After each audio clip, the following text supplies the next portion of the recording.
Começa agora mais um estudo expositivo nas Institutas da Religião Cristã e hoje nós falaremos sobre oração.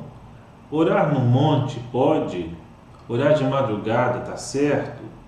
Orar por aqueles que nós não conhecemos, isso dá certo? Então nós responderemos essas perguntas e também começaremos a ver a exposição que João Calvino faz do Pai Nosso, da oração ensinada pelo Senhor Jesus, a oração do Pai Nosso. Assista esse estudo até o final e você vai aprender mais sobre oração.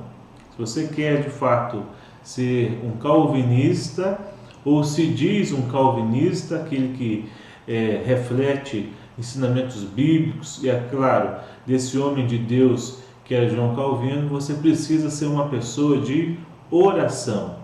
E é isso que nós vamos aprender hoje nesse estudo, segundo a Palavra de Deus, e também com o auxílio das Institutas da Religião Cristã. O texto básico de hoje é o Salmo de número 50, do versículo 1 até o versículo de número 15. Salmo 50, do 1 ao 15. E diz assim: Fala o poderoso, o Senhor Deus, e chama a terra desde o levante até o poente. Desde Sião, excelência de formosura, resplandece Deus. Vem o nosso Deus e não guarda silêncio. Perante ele arde um fogo devorador. Ao seu redor esbraveja a grande tormenta. Intima os céus lá em cima e a terra para julgar o seu povo. Congregai os meus santos, os que comigo fizeram aliança por meio de sacrifícios. Os céus anunciam a sua justiça, porque é o próprio Deus que julga. Escuta, povo meu, e eu falarei. Ó Israel, e eu testemunharei contra ti. Eu sou Deus, o teu Deus.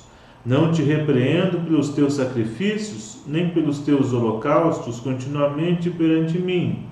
De tua casa não aceitarei novilhos nem bodes dos teus apriscos, pois são meus todos os animais do bosque e as alimárias aos milhares sobre as montanhas. Conheço todas as aves dos montes, e são meus todos os animais que pululam no campo. Se eu tivesse fome, não te diria, pois o mundo é meu e quanto nele se contém. Acaso como eu de carne de touros, ou bebo sangue de cabritos? Oferece a Deus sacrifício de ações de graças e cumpre os teus votos para com o Altíssimo. Invoca-me no dia da angústia, eu te livrarei e tu me glorificarás. Com esse texto, nós iniciamos nosso estudo de hoje. E nós já vimos que esta obra de João Calvino, As Institutas, é uma instrução.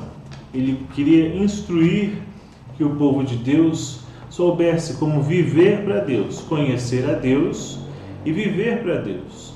Então ele faz esta obra, ele escreve essa obra para o rei Francisco I, que estava perseguindo os cristãos, os protestantes, porque alguns tinham espalhado cartazes, e não protestantes, os anabatistas, espalharam cartazes dizendo que a missa era blasfema. E um desses cartazes chegou até ao quarto do rei. Alguém plantou lá dentro do quarto do rei. Quando ele descobriu aquilo, ele perseguiu os protestantes.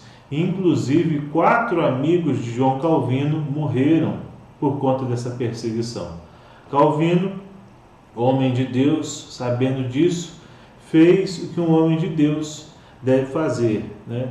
Ele escreveu as Institutas da Religião Cristã como uma resposta para o rei, como um tratado para que o rei refletisse sobre o seu comportamento e assim fizesse a vontade de Deus, né?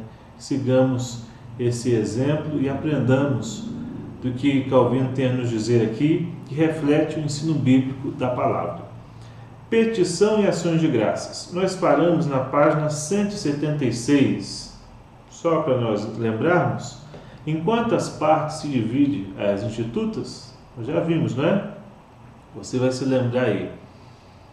Pode colocar aí no comentário. Vou esperar um pouquinho. Muito bem. Então você que respondeu 4, você acertou, né? A parte da lei, a parte que Calvino fala com relação à fé, credo apostólico, a parte da oração do Senhor e a parte sobre a igreja. Então se divide em 4 partes. Muito bem, nós estamos na terceira parte, página 176. Nós vamos, conforme os nossos estudos, lendo e comentando partes das institutas. Diz assim: na oração há 2 partes, petição e ações de graças. Pela petição, depositamos os desejos de nosso coração diante de Deus, buscando sua bondade.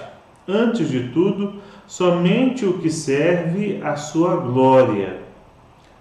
Segundo, o que também é conducente ao nosso uso. Então, como é que nós fazemos orações, né? Aqui ele traz uma orientação preciosa que nós encontramos na palavra de Deus, no Salmo que nós lemos. Invoca-me no dia da angústia, eu te livrarei e tu me glorificarás. Aí está no Salmo 50, versículo 15. Então faz parte da oração ações de graças. Como você tem feito as suas orações? Como você começa as suas orações? Se as suas orações sempre começam com pedidos, sempre começam com as suas necessidades, você precisa aprender a orar novamente. As orações precisam ter o elemento da ação de graças, sempre, sempre. Isso deve ser a regra para a oração, ações de graças. Agradecer ao Senhor pelo que Ele é e pelo que Ele tem feito. Então, a primeira parte da oração é ações de graças, é reconhecimento de quem é Deus. Depois entram as nossas necessidades. Ele diz aqui: devemos fazer uso constante de ambas, pois nossa indigência é tão grande e as grandes ansiedades nos compelem, nos comprimem tanto de todos os lados, que isso será motivo para todos, até mesmo para os mais santos, gemerem e suspirarem continuamente diante de Deus e implorar como súplices. Então, o cristão verdadeiro é aquele que está sempre diante de Deus suplicando, assim como um filho sempre pede ao pai todas as coisas, né, para se alimentar, para se trocar, e depende do pai para tudo. O filho de Deus depende do seu pai, e para isso, como que ele mostra isso, como que ele demonstra isso? Através da oração, no relacionamento que nós temos com Deus, que se chama oração. Na página 177, ele vai falando que são tantas bênçãos que Deus nos dá, que nós não podemos deixar de agradecer. Então, se as suas orações só têm pedidos, você tem refletido pouco sobre quem é Deus e sobre o que Deus fez e o que Deus faz. Falta muito nas nossas orações se não tem gratidão, porque falta reflexão sobre quem é Deus, sobre os seus atributos, sobre a sua bondade, sobre a sua justiça, sobre a sua misericórdia. Então, se na sua oração tem só pedido, você não sabe expressar nada além do que as suas necessidades, você não conhece a Deus plenamente. Você precisa conhecer mais a Deus. E muitos crentes deixariam de murmurar, ou teriam vidas com mais alegria, ou até deixariam de cuidar da vida dos outros, se orassem mais. Orassem mais, né? Então é isso que nós aprendemos aqui. Olha só, nessa página 177, eu destaquei um parágrafo muito interessante. Diz assim: pois pela boca de Deus são declarados malditos todos os que, depositando confiança em si mesmos ou em algum outro, concebem e realizam seus planos e empreendem ou tentam começar algo à parte de sua vontade e sem invocá-lo. Então aqui ele diz que agir sem orar pode ser pecado. Muita gente começa empreendimentos, faz algum plano e não consulta a Deus primeiro. E isso em muito, né? Talvez um plano que você está realizando, você precisa pensar 2 vezes. E é claro, a oração nos ajuda nisso. Nos ajuda a refletir e a buscar a vontade de Deus.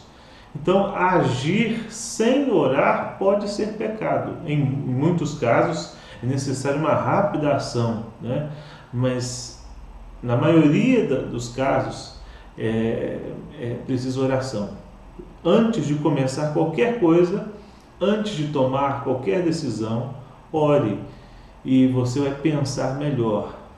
Pensar 2 vezes sobre um determinado assunto.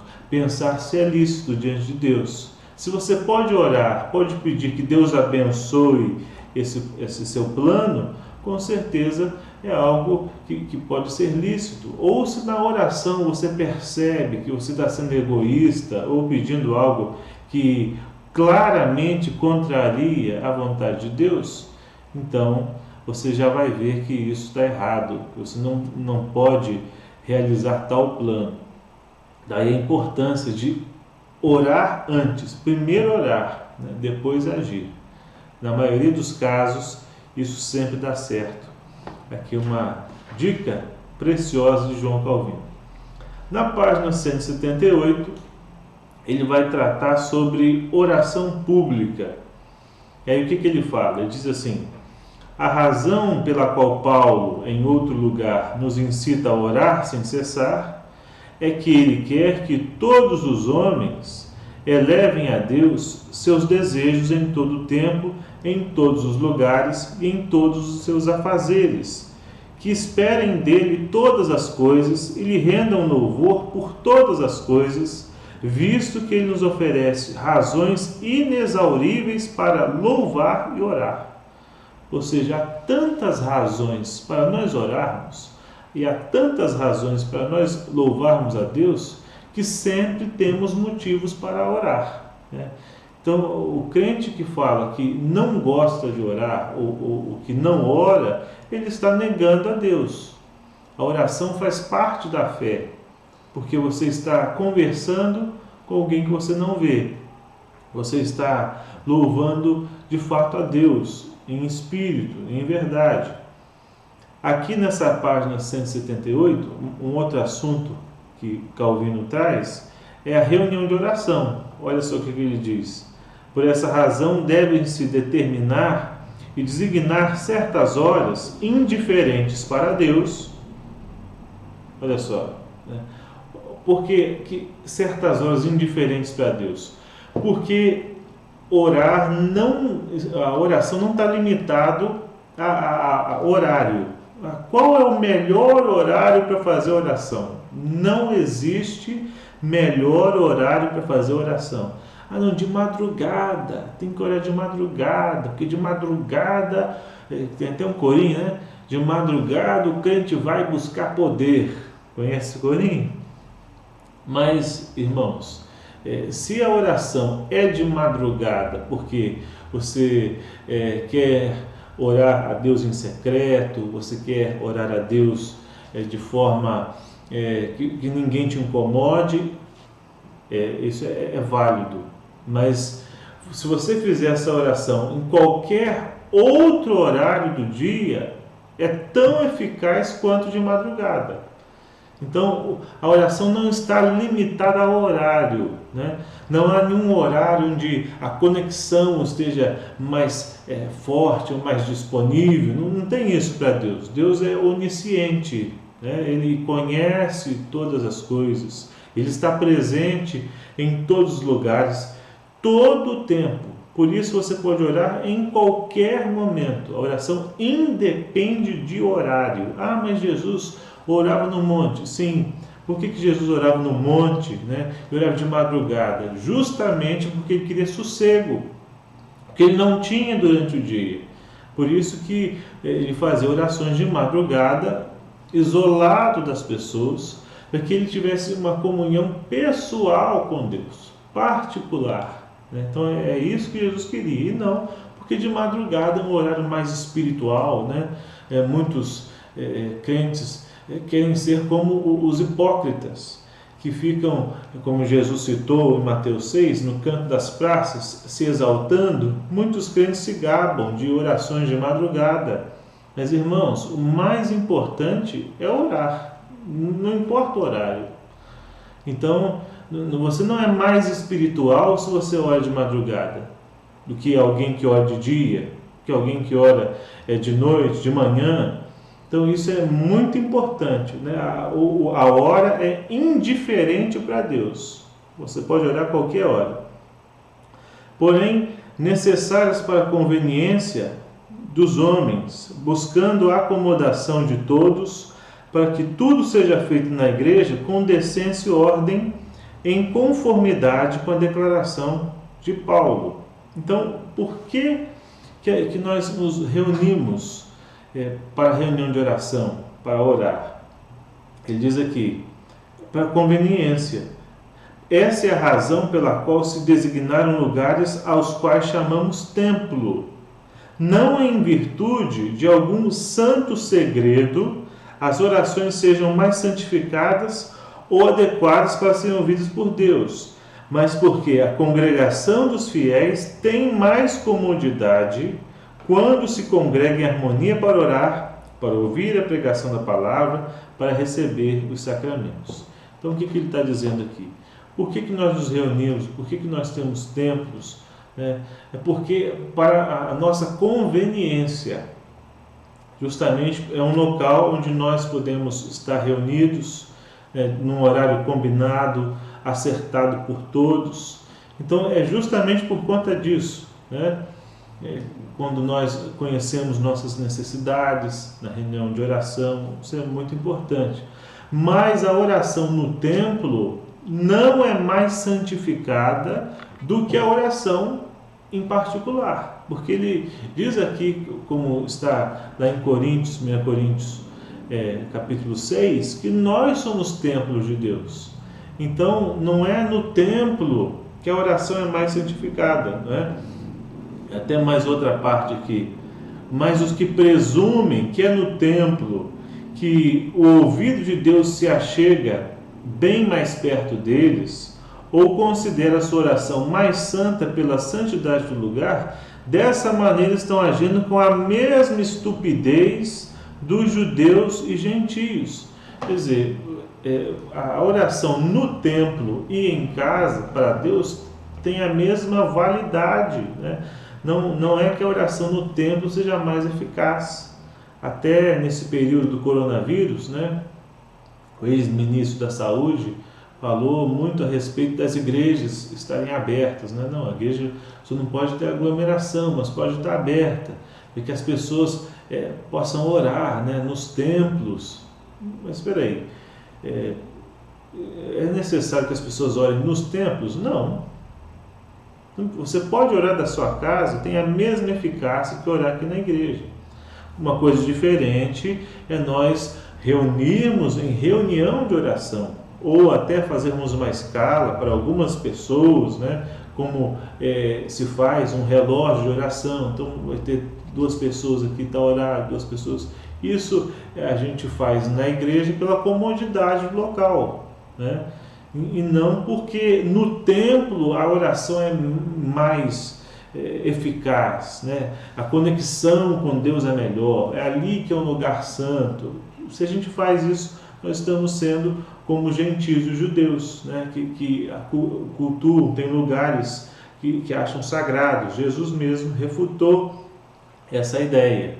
Então, nós precisamos entender essa parte. E outra pergunta que as pessoas fazem com relação à oração, né, é orar no monte. Ah, mas Jesus orava no monte. É a mesma coisa, mesma resposta que ele fala aqui do templo, né? O monte, o vale, o deserto ou debaixo d'água, para Deus é a mesma coisa, né? Então você não vai ter mais eficácia na oração se for orar no monte. E isso soa até parecido com o paganismo. Os pagãos que têm locais para adoração, locais especiais. Deus está em todos os lugares ao mesmo tempo. Deus está 100% presente em todos os lugares ao mesmo tempo. Isso significa que você pode orar da sua casa, você pode orar dentro do seu quarto, você pode orar dentro do seu carro, né? E Deus vai atender da mesma forma. Então isso é necessário que nós compreendamos para que não criemos nenhum tipo de idolatria com relação até o templo, né? Então, essa parte aqui é bem benéfica para que a gente refute essa ideia. Oração como afeto interior. Aí ele vai dizer na página 179 que a essência da oração está posta na mente e no coração. Ou melhor, que a oração em si é propriamente uma emoção interior do coração, a qual é derramada e depositada diante de Deus, que sonda os corações. Então, a oração está na mente e no coração. O que é isso, né? Que oração não é um mero mantra. O que é um mantra? Você repete palavras simplesmente, ou lança palavras, né? Oração não é como um feitiço. A pessoa profere aquelas palavras, e aquelas palavras da sua cabeça simplesmente vão realizar as coisas. Porque ele está dizendo que a oração provém do coração. Qual que é a origem da oração?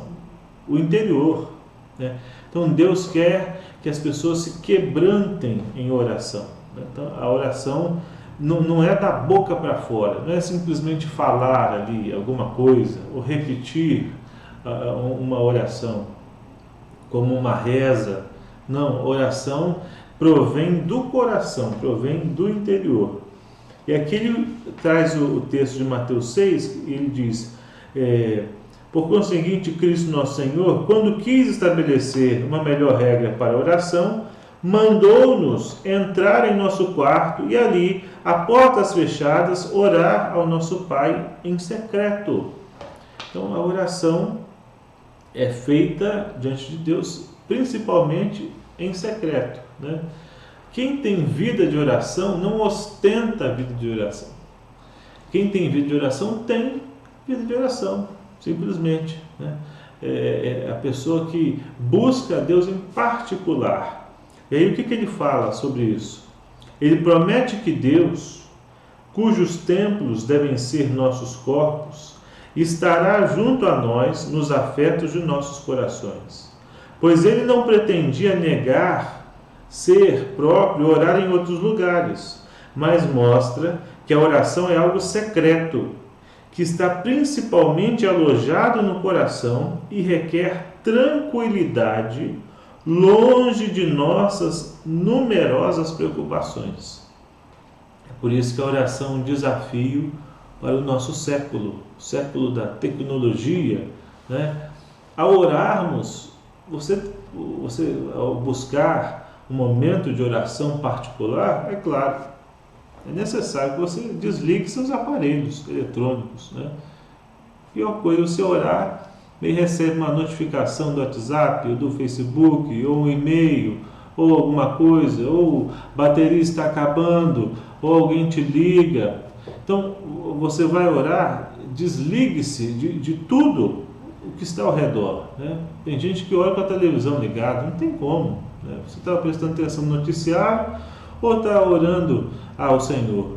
Então, é um desafio no nosso tempo parar para orar. Por isso que o crente do século 21 ora tão pouco em comparação aos crentes de outras épocas, porque são tantas distrações e oração requer a eliminação dessas distrações, momento de oração. É por isso que uma dica para que nós oremos com consistência é sempre orar no início do dia. Essa oração, no início de tudo, antes de tudo, porque antes de você levantar da cama, até antes de fazer qualquer outra coisa, o seu dia ainda está livre. As preocupações ali não vieram à mente. Isso, uma coisa que a gente precisa, né?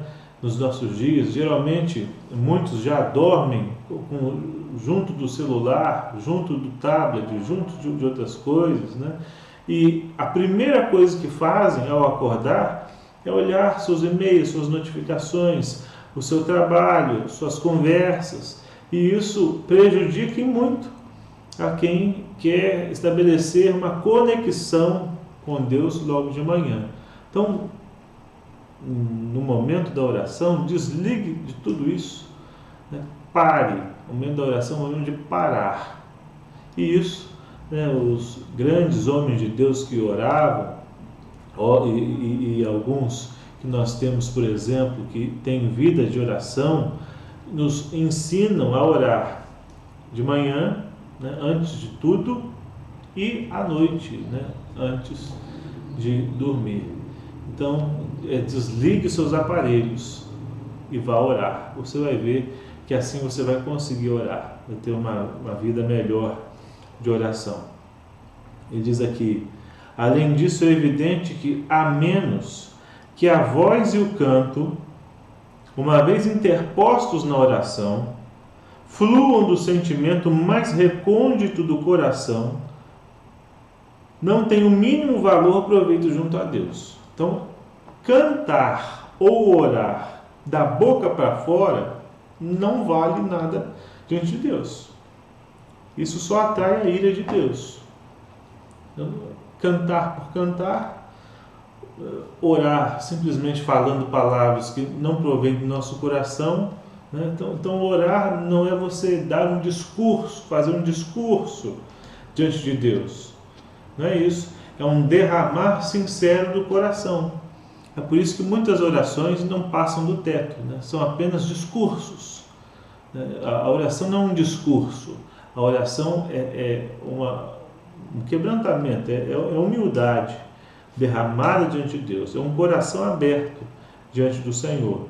E aqui ele cita o texto de Isaías 29, 13 e 14, diz assim: visto que esse povo se aproxima de mim e com sua boca e com seus lábios me honra, mas seu coração está longe de mim e seu temor para comigo consiste só em mandamentos de homens que maquinalmente aprendeu, continuarei a fazer obra maravilhosa no meio desse povo. Sim, obra maravilhosa e um portento, de maneira que a sabedoria de seus sábios perecerá e a prudência de seus prudentes se esconderá. Em outro texto, nós ainda lemos Deus repreendendo o povo, dizendo: eu estou cansado, né, das suas mãos estendidas, né? Estou farto dessa adoração sem sinceridade, porque com a língua vocês me bendizem, mas o seu coração está longe.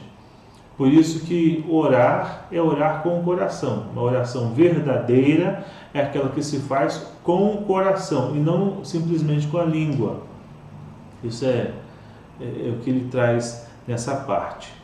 E uma coisa muito interessante que muitas pessoas desprezam é o cantar na oração.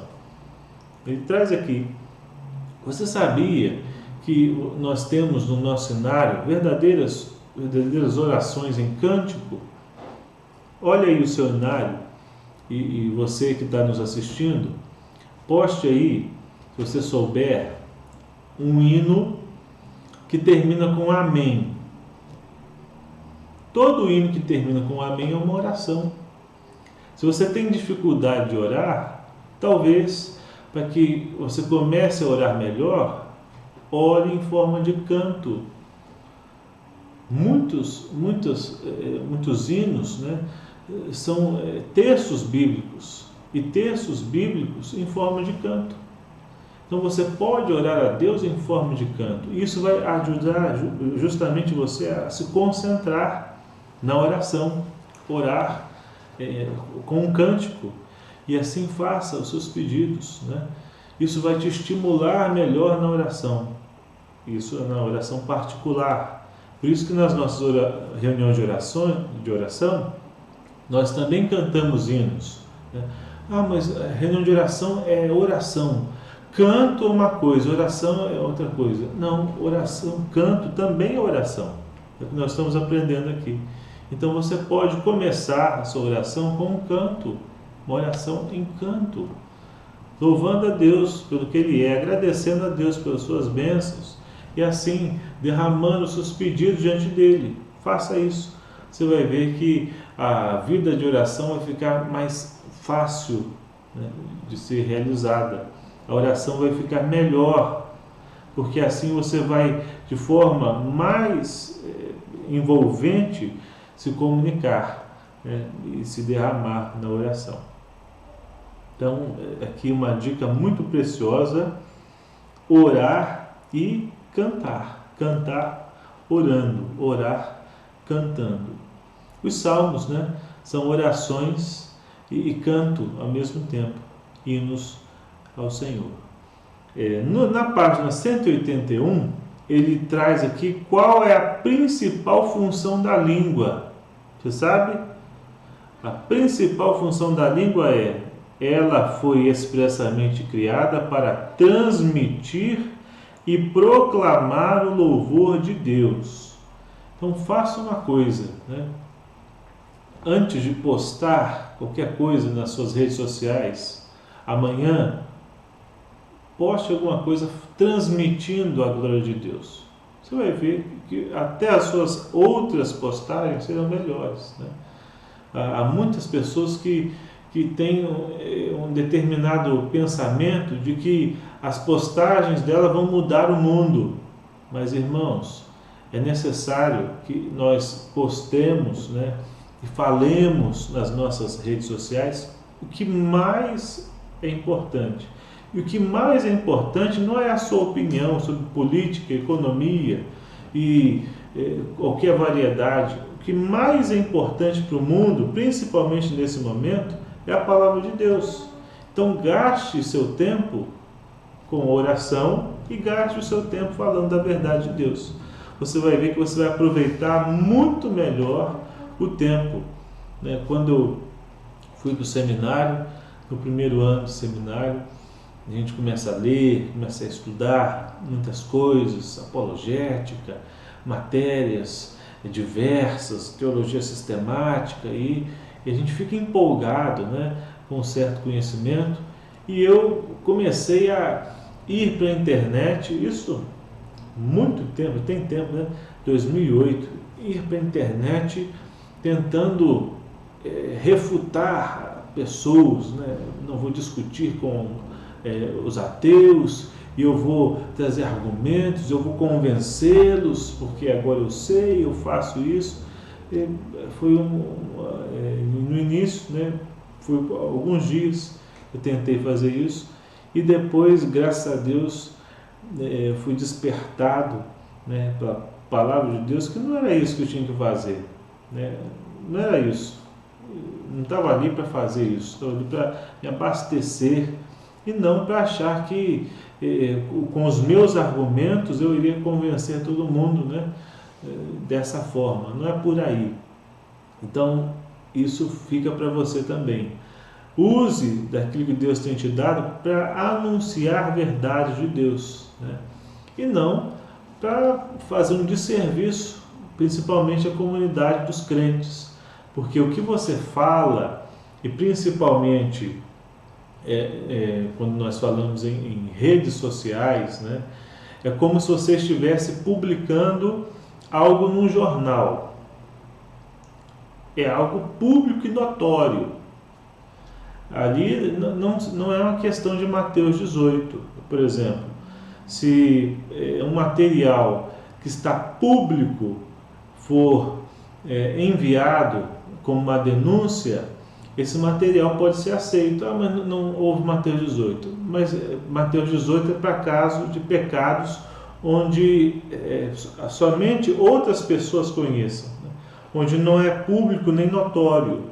Então, você fazer alguma afirmação pública, né, nas suas redes sociais, no seu canal do YouTube, no que você posta, no que você ouve, no que você faz, isso já está sujeito a alguém te denunciar e você ser disciplinado, né? Então, tem muita gente que não pensa antes de fazer as coisas. Mas olha, a palavra de Deus diz que não é por causa disso, é por causa disso que a ira de Deus vem sobre os filhos da desobediência. E que não sejamos assim, não sejamos como aqueles que se desviam, que não tem nenhum padrão, que não tem nenhum freio na língua. Pelo contrário, sejamos aqueles que pensam em fazer tudo para a glória de Deus. Se está sobrando tempo para fazer postagens em redes sociais, também tem tempo para oração, tem tempo para buscar a Deus. Esse é o momento que estamos vivendo mais uma vez. Isso é passageiro, né? Momento pontual. Logo, com a graça de Deus, retornaremos à nossa vida normal. Mas use esse tempo para se voltar para o Senhor e não para usar o que Deus tem te dado para, ao invés de louvor, ao invés de usar para gratidão, usar para maldição, né? Tiago 2 fala sobre isso. Orações em outro idioma, olha só, aqui ele não está falando de línguas dos anjos, até porque isso é assunto para um outro estudo. As línguas que a Bíblia fala, as línguas lá de Corinto, também de Atos, não são línguas de anjos, mas são outros idiomas. Então ali em Atos 2, também em Coríntios, nós tivemos ali a bênção do dom do idioma. Pessoas de várias nacionalidades conseguiram se entender e falar das verdades de Deus. Aquilo ali foi o inverso da Torre de Babel, lá de Gênesis, onde onde Deus confundiu as línguas por conta da rebelião a Deus. E ali, em Atos, nós tivemos uma união, povos de diversas nacionalidades falando uma mesma língua, que é proferindo verdades para a glória de Deus. Então não há nas Escrituras línguas sem sentido, mas sim outros idiomas. E aqui Calvino vai tratar exatamente disso, que as orações públicas devem ser pronunciadas não em grego entre os latinos, nem em latim entre os franceses e ingleses, como até então tem sido costume, mas no idioma do povo, para que em geral seja entendida por toda a Assembleia. Vale lembrar que nessa época as missas eram em latim. Imagine, o que as pessoas entendiam?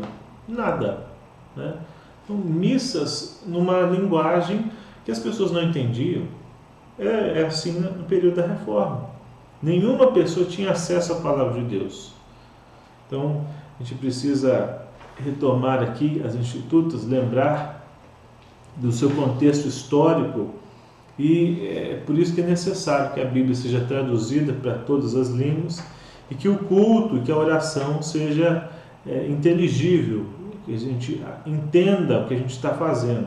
E ele vai tratar exatamente sobre isso nessa parte, na página 182, ele diz assim também: a língua sem o coração é inaceitável a Deus. Então você tem que orar, né, de forma que todos entendam, mas também com o coração. Orar da boca para fora, cantar da boca para fora, né? Cantarei com os lábios, mas também cantarei com o entendimento. Orarei com os lábios, mas também orarei com o entendimento. Isso tem a ver com o coração. Oração, novamente, frisando, oração não é você repetir palavras mágicas ou fazer um discurso diante de Deus. Oração é derramar o coração diante de Deus. Daí entra a humildade, né? E aqui ele começa a tratar da oração do Senhor. Primeiro, na página 183, ele fala que essa oração consiste de 6 petições.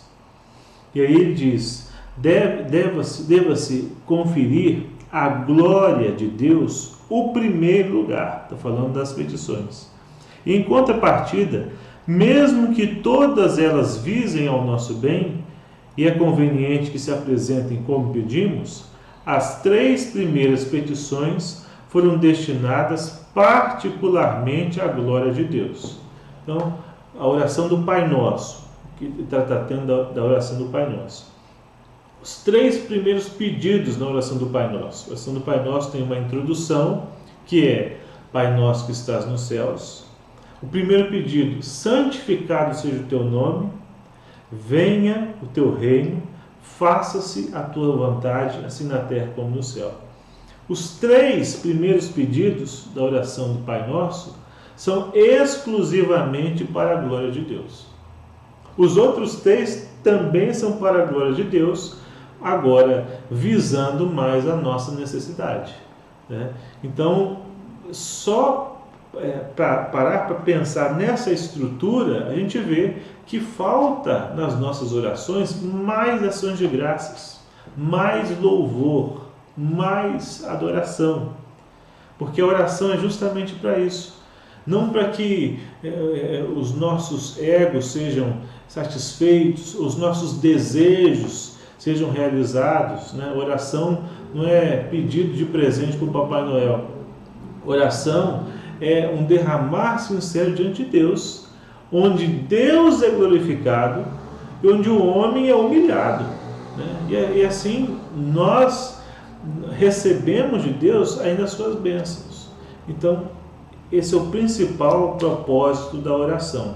E aqui ele fala que as outras 3 petições dizem respeito ao cuidado de nós mesmos e são especialmente destinadas àquelas coisas que devemos pedir em nosso proveito, né? Que é: pão nosso de cada dia dá-nos hoje, perdoa as nossas dívidas, assim como nós perdoamos aos nossos devedores, e não nos deixe cair em tentação, mas livra-nos do mal. Essas 3 últimas petições, né?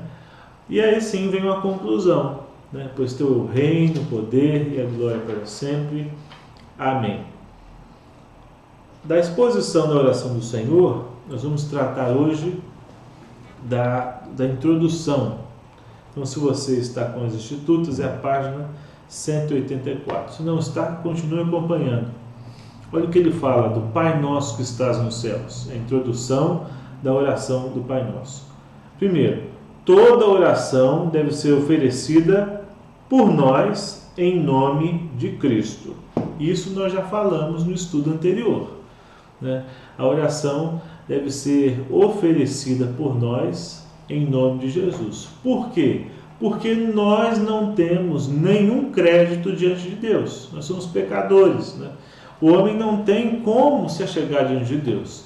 Daí ele pede em nome de Jesus, porque em seu nome ele não tem nada, a não ser dívida, a não ser pecado. Como que ele vai chegar diante de Deus e pedir em seu próprio nome? Por isso que ele pede em nome de Jesus. E nessa parte ele vai tratar do seguinte: só pode chamar Deus de Pai quem é filho de Deus, quem crê no Senhor Jesus Cristo. João, capítulo 1, versículo 12. Ele diz assim: no dizer de João, foi dado poder aos que creem no nome do unigênito Filho de Deus, para que venham ser também filhos de Deus. Então, quem pode orar Pai Nosso? Todas as pessoas do mundo? Aqui, e na palavra de Deus, nós lemos que não. Porque só pode chamar Deus de Pai quem crê no Filho. Quem se aproxima do Filho, quem se aproxima do Pai com fé no Filho de Deus, em Jesus. A oração do Pai Nosso sem a fé no Filho é a mesma coisa que usar palavras em vão. É por isso que o Pai Nosso não pode ser usado como uma reza, como uma forma de se repetir algo sem sentido, que não faça diferença nenhuma na vida. Mas o Pai Nosso deve ser entendido, cada parte, E assim nós podemos orar, nós podemos repeti-lo, mas compreendendo que nós estamos orando e não simplesmente falando o Pai Nosso, né? Como se fosse um mantra, como se as próprias palavras tivessem algum valor em si, sem nenhuma disposição do coração, sem nenhuma disposição interior. Muito bem. Página 186. Aqui ele fala, né, do exemplo do pedido de um filho a um pai, né? Quando a criança pede para o pai qualquer coisa, mesmo que o pai não queira dar no momento, é sempre prazeroso para o pai ouvir o filho pedindo, né? Dependendo dele. Assim é Deus. É que ele traz a história do filho pródigo. Mesmo depois de ter pegado a herança do pai, de ter gastado em coisas erradas, né? Quando o filho voltou e se aproximou do pai, o que o pai fez? Ele o abraçou, ele o acolheu. Assim também, Deus é um pai generoso, Deus é um pai amoroso. Olha só o que ele diz aqui. Pois ele não é só pai, mas o melhor e mais bondoso de todos os pais, contanto que nos lancemos em sua mercê, ainda que sejamos filhos ingratos, rebeldes e obstinados. A história do filho pródigo conta isso. Um filho ingrato, um filho rebelde, um filho que se desviou, mas que retornou e foi recebido pelo Pai de braços abertos. Assim também, Deus é misericordioso, está sempre disposto a nos ajudar. Daí, quando oramos o Pai Nosso, né, quando oramos para Deus, no espírito do Pai Nosso, nós entendemos melhor essa questão. A mercê de Deus Pai é a próxima parte. Ele vai falar aqui que nós chamamos a Deus de Pai Nosso e não de meu Pai. A oração não é individualista. A oração considera outros irmãos. E aqui nessa parte em especial, ele diz que o amor aos irmãos começa no Pai Nosso. Por isso que não pode haver divisões na igreja. Olha só o que ele diz aqui. Desse fato somos advertidos sobre quão grande sentimento de amor fraterno deve haver entre nós que somos os filhos comuns desse Pai. Pois se todos nós temos um Pai comum, e toda coisa boa só pode nos advir da parte dele, cabe-nos que entre nós não haja nenhuma divisão. Antes, devemos estar preparados com grande solicitude de coração a partilhar uns com os outros segundo necessidade, assim o exija. Então, o amor, né, começa no Pai Nosso, amor aos irmãos. Quem ora o Pai Nosso não está orando só para si mesmo. Quem ora para Deus não ora só para si mesmo, para ser beneficiado. Porque Deus não é Pai de um só, Deus é o Pai do seu povo. E quando nós oramos, sempre temos em mente os nossos outros irmãos. Então é necessário que oremos com esse sentimento coletivo. A oração não é para que um seja beneficiado em detrimento dos outros, mas não, para que todo o povo de Deus seja abençoado. Ele fala aqui também de como tratar os incrédulos. Olha só. Assim, a oração do cristão deve conformar-se a essa regra, a fim de ser comum a todos e abarcar todos os que são seus irmãos em Cristo, não só aqueles a quem no presente ele vê e reconhece como tais, mas a todos os homens que habitam sobre a terra. Como assim? Nós devemos orar, né? e orar por todas as classes de homens, né? E orar por todas as pessoas e considerar e esperar o melhor para essas pessoas. Muita gente às vezes vê alguma coisa na televisão, nas mídias e tudo, e fica desejando o mal para os outros. Irmãos, isso não é parte, não é exemplo nenhum para a vida do cristão. Você não deve desejar o mal para ninguém, e sim que as pessoas se aproximem de Deus. Devemos tratá-las dessa forma. Olha só o que ele diz: pois o que o Senhor determinou em relação a eles está além do nosso conhecimento. Como é que você sabe que aquela pessoa não vai ser nunca membro da sua igreja? Você não sabe. Então é necessário que nós oremos por todas as classes de homens, né? Todavia, devemos deixar-nos atrair com especial afeto por aqueles acima dos demais que pertencem à família da fé, as quais o apóstolo encomendou particularmente a nós em tudo. Então, a oração deve ser feita a todas as pessoas, por todas as pessoas, né? E na oração nós esperamos o bem. Não existe oração de ataque, né? Querendo o mal das pessoas, mas sim uma oração em busca do bem, para que seja feito para as pessoas. Nós temos alguns salmos, por exemplo, onde o salmista está profundamente indignado com o que estava acontecendo. E ali ele pede: Senhor, tem misericórdia, Senhor, destrói os ímpios, faça isso. São orações imprecatórias, né? Mas ali nós vemos também um coração disposto a fazer a vontade de Deus, né?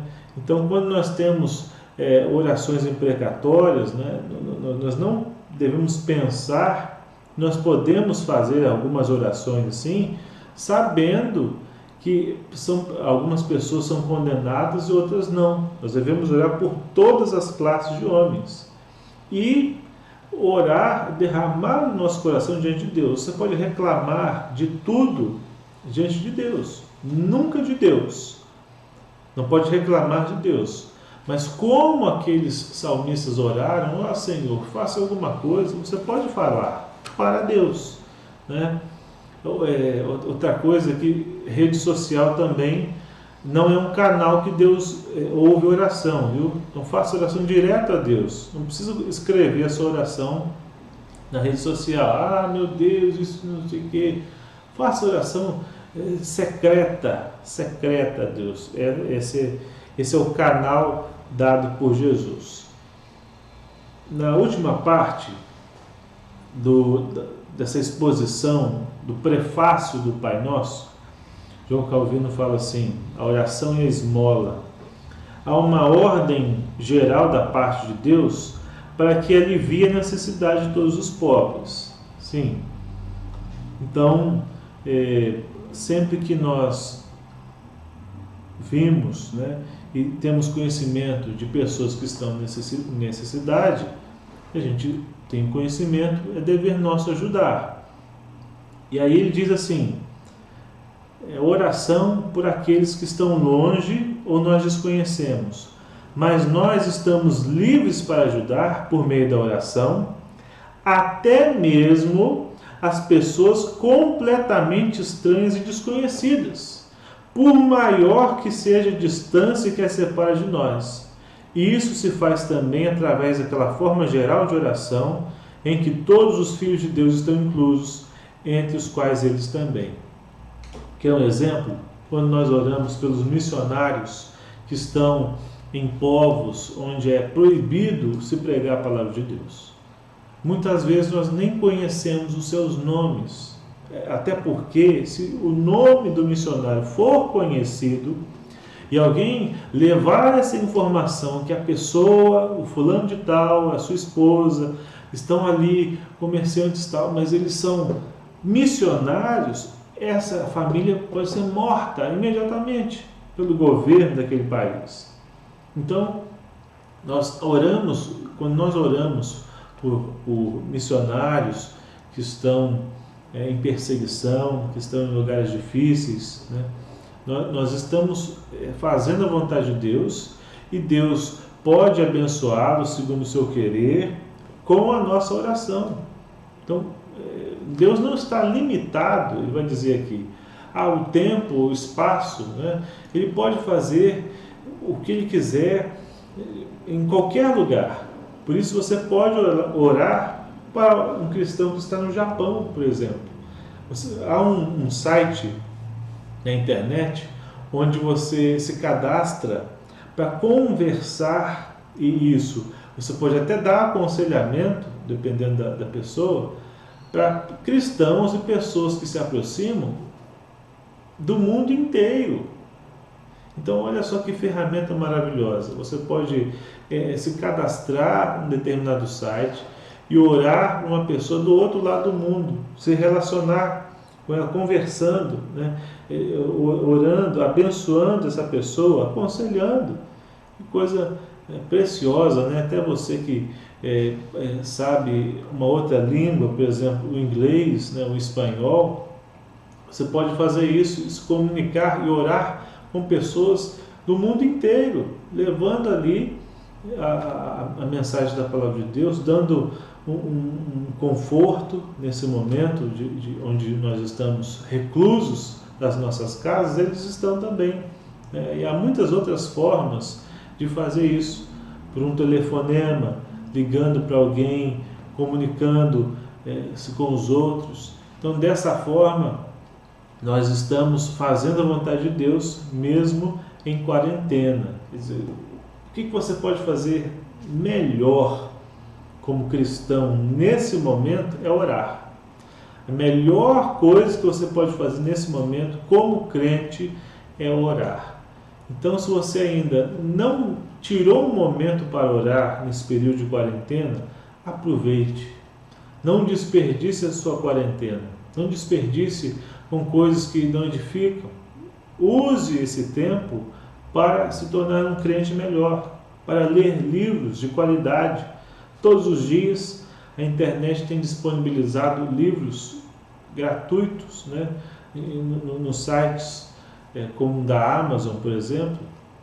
Você encontra ali uma variedade de livros muito bons sobre a palavra de Deus.